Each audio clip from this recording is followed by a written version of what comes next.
Hello, bonjour, hola, guten tag. Hey, thanks for joining us again on Al's Air Guns. Today we are looking at part 2 on our Crosman Drifter, or actually Crosman 2289 carbine. We took a quick unboxing and look at it in the last episode.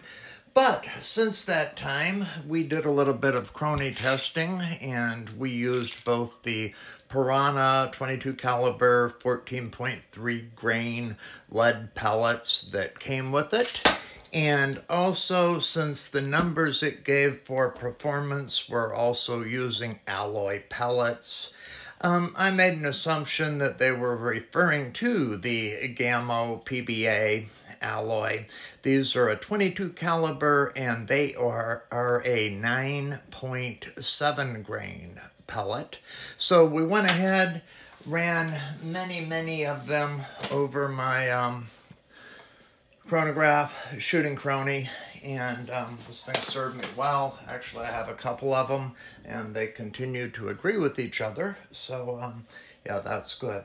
We'll go ahead and go over these results in a minute, but I wanted to do a quick update regarding this airgun. Out of the box, one of the big complaints always about the stock for these pistols or carbines have been a loose fit. It's largely a friction fit, particularly on these where it doesn't screw down. It just has a plunger that comes down in the back here to secure it. This is the best fit I've ever seen, and I've owned a number of these. Don't know if it's indicative of all of them, but this has always been a huge complaint from customers, and it would appear, at least for this model, this particular piece anyway, they've really made a huge step forward in terms of, and I'm working it now, the stiffness, steadiness of the folding stock. Now, I don't put mine on and off a lot. Perhaps it'll wear more with time, but thus far, very impressive. Another thing that was very impressive were the velocity numbers, which we'll go ahead and take a look at in just a moment here. As far as accuracy, I struggled with these sights, and I had an experience with it that we'll talk about under accuracy, which will be the next episode, but the gun seemed to be getting much better inherent accuracy than I was getting out of it using these sights. And I think part of it actually is this breech, but we'll talk about that later. As a result, to be fair to it, because it's performed so well everywhere else, I did go ahead and order something from our friends at Pyramyd Air, which just arrived, and we'll go ahead and unbox this and talk about how that's going to help our accuracy. But before we do that, let's go ahead and move on to velocity. Okay, in part 1, when we were talking about performance for the 2289 that comes in the Drifter package, one of the things we had looked at was on the box they've told us to expect speeds up to 625 feet per second using alloy pellets and 550 feet per second using lead pellets. Also under this how powerful is it blurb here, they've told us at 3 pumps we should expect 350 feet per second, 6 pumps should give us 500, and 10 pumps should give us 625. Now, because they've described it that way, 6 pumps, 10 pumps being 625, I've assumed all of these numbers to be using alloy pellets. Also down here they claim this is sufficient for some small game and pest control.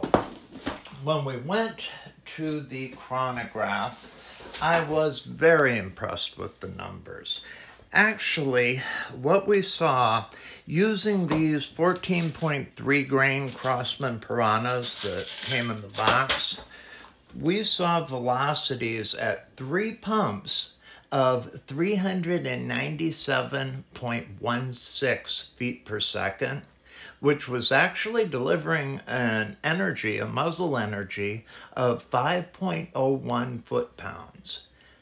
At 6 pumps, it was giving us a velocity of 509.13 feet per second and 8.23 foot-pounds of force.